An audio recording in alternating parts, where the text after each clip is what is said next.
আসসালামু আলাইকুম। অনেক দিন ধরেই ভাবছিলাম কিছু মাছ ধরবো, তো ঢাকা থেকে বাড়িতে যেই ভাবছিলাম আমাদের মাঠের ভিতরে একটা পুকুর আছে, ওইটা সেচবো। তো গ্রাম অঞ্চলের ভাষায় এই পুকুরটাকে বলা হয় আপা।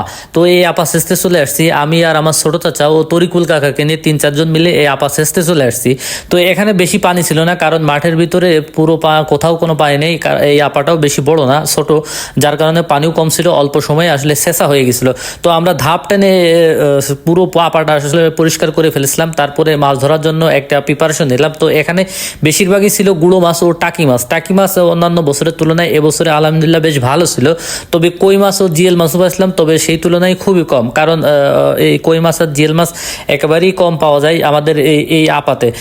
তবে অন্যান্য বছরের তুলনায় এবছরে বেশ ভালো মাছ পাওয়া যায়। আমি একটা বড় কই মাছ ধরছিলাম। আসলে এই এত বড় কই, দেশাল কই, আসলে অনেক দিন যাবত আমি ধরি না, কারণ ছোট মাছই আসলে ধরে ফেলা হয়, যার কারণে এই বড় সাইজের মাছ এখন খুবই কম পাওয়া যায়। তো আলহামদুলিল্লাহ সব মিলে ভালোই মাছ পাইছিলাম আমরা। অন্যান্য বছরের তুলনায় এবছরে যে মাছ ছিল আলহামদুলিল্লাহ খুবই ভালো ছিল, কারণ এবছরে পানি হওয়ার সুবাদে মাছও বেশ ভালো।